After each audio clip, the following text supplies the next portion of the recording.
Fear rarely arrived suddenly for Steffy. It crept in quietly, shaped by memory, sharpened by experience. When she learned of Taylor's renewed closeness to Deacon, the fear did not feel hypothetical or exaggerated. It felt familiar. The past had taught Steffy that danger did not announce itself with chaos or noise. It arrived wrapped in charm, in opportunity, in the illusion of redemption. Sheila's name alone carried the weight of years of trauma, violence, and betrayal, and Steffy knew better than anyone how quickly that weight could crush everything in its path. The thought of Taylor standing so close to a situation that inevitably involved Sheila ignited something fierce inside her, a maternal instinct turned outward, transformed into an unyielding need to protect. Steffy's concern was not born of jealousy or control but of survival.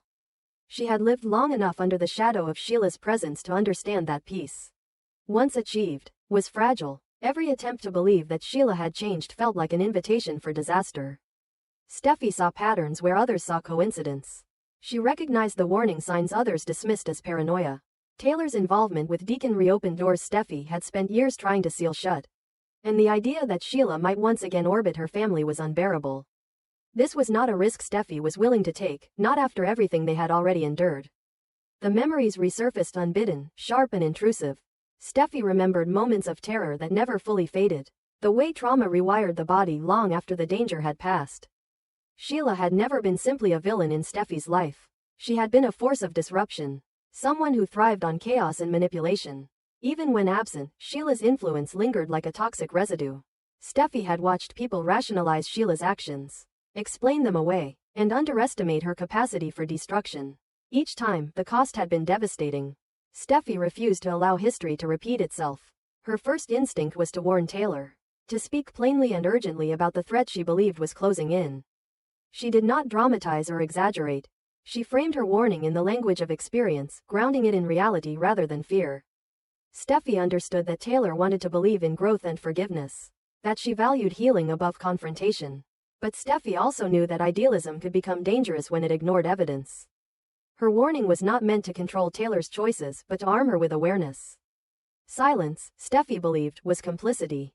Still, warning alone did not feel sufficient. Steffy understood that fear without action would only leave her trapped in helpless anticipation. If Sheila truly posed a threat, then the only way to neutralize it was through strategy, not emotion. Steffy began quietly revisiting the past, tracing the threads of Sheila's behavior and identifying patterns that could support legal action. She was no longer reacting as a victim. She was thinking like an advocate, someone determined to build a case strong enough to withstand scrutiny. Evidence, not outrage, would be the weapon that finally ended Sheila's influence. The search for proof became Steffy's private obsession. She pored over records, revisited old statements, and followed leads that others had long abandoned. What she found was not necessarily new crimes, but continuity, behavior that never truly stopped, only adapted. Sheila's ability to operate in the shadows had always been her greatest strength. Steffy understood that exposure would be the most effective way to weaken her.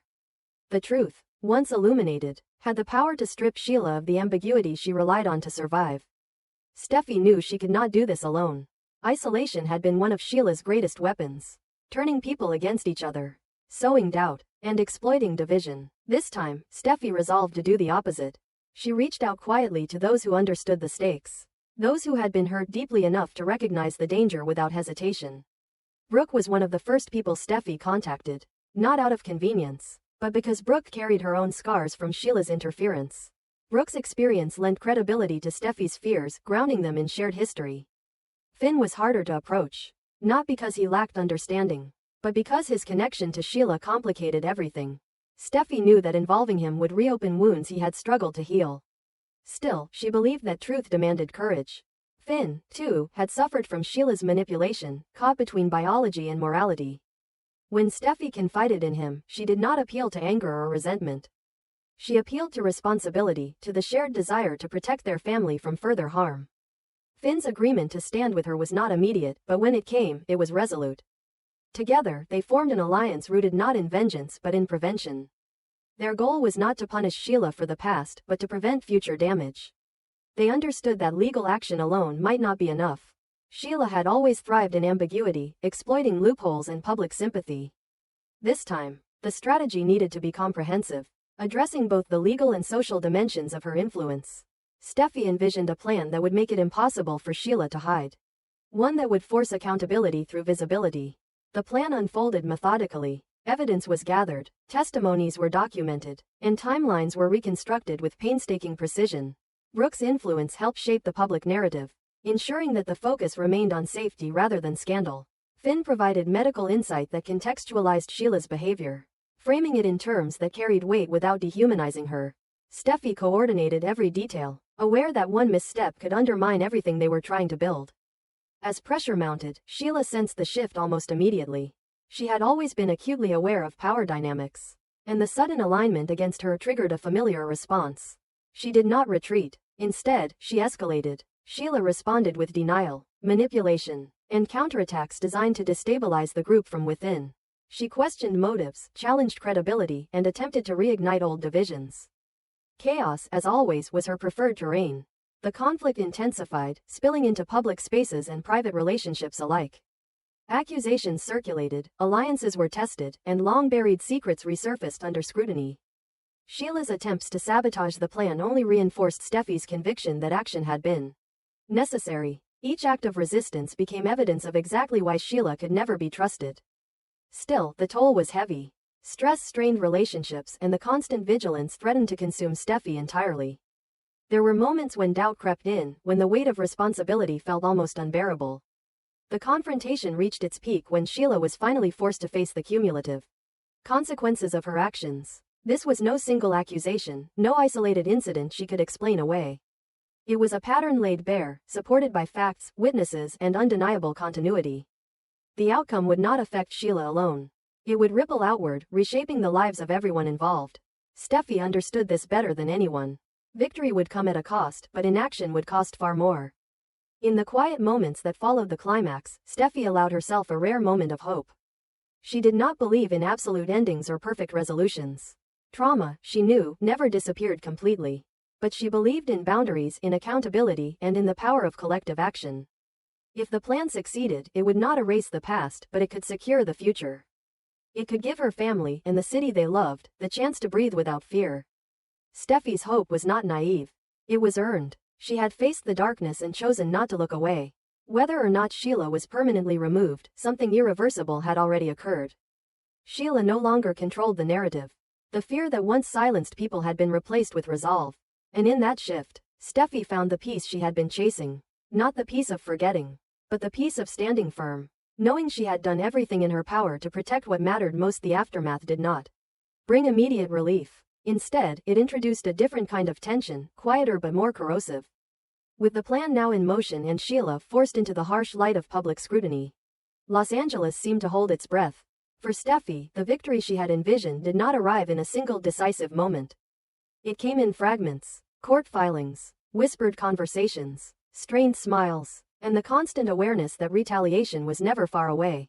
The sense of control she had fought so hard to reclaim felt provisional, as though it could dissolve at any moment if vigilance faltered. Sheila did not collapse under pressure the way Steffy had hoped. Instead, she adapted. Isolation had always made Sheila dangerous, but exposure made her volatile. As accusations mounted and her past was dissected in public forums, Sheila's composure hardened into something colder and more calculating. She stopped trying to appear misunderstood and began positioning herself as persecuted.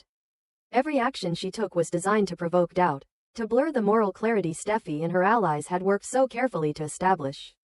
Sheila understood better than anyone that certainty was her enemy, and she set out to erode it wherever possible. Taylor felt the strain most acutely. Though grateful for Steffy's determination, she struggled with the realization that her own choices had reignited such chaos. Guilt crept into her thoughts, subtle but persistent. She questioned whether her belief in healing and redemption had once again placed her family at risk. Watching Steffy shoulder the burden of protection stirred a complex mix of pride and sorrow. Taylor had spent her life trying to guide her children toward peace. Yet here was Steffy, hardened by experience, forced to fight battles Taylor had hoped were long behind them. Brooke, too, began to feel the cost of the alliance. Public alignment against Sheila reopened wounds she had carefully sealed, memories she had learned to live with but never truly resolved. Each statement, each legal maneuver, pulled her back into a narrative she had fought to escape. Yet Brooke remained committed, driven by the understanding that silence had never protected anyone. If the truth demanded sacrifice, she was willing to give it. Still, the emotional toll was undeniable. And there were nights when exhaustion outweighed conviction. Finn found himself caught in the most agonizing position of all. Standing against Sheila meant confronting the reality that biology offered no shield against accountability. The deeper the investigation went, the more he was forced to acknowledge how thoroughly Sheila's actions had violated every ethical and emotional boundary he valued. Supporting Steffy was not a question of loyalty but of integrity. Yet each step forward felt like severing another invisible thread. Finn mourned not only the mother he wished he had, but the illusion that she could ever be something other than a threat. As the pressure intensified, cracks began to form within the group. Differences in strategy emerged, subtle at first, then increasingly pronounced. Brooke favored transparency and sustained public exposure, believing that sunlight remained the most effective deterrent. Steffy, shaped by trauma and urgency, leaned toward decisive legal containment, prioritizing immediate safety over long-term perception. Finn oscillated between the two, aware that either approach carried risk. These disagreements did not fracture the alliance, but they strained it, reminding everyone involved that unity was not the same as unanimity. Sheila exploited these tensions with ruthless precision. She planted seeds of doubt through carefully chosen intermediaries, leaked selective information, and questioned the motives of those leading the charge against her. Her objective was not exoneration, but destabilization. If she could not escape consequences entirely, she could at least ensure that no one emerged unscathed. The chaos she generated began to spill outward, affecting relationships, careers, and reputations. The city that Steffy had hoped to protect became a battleground of perception and fear.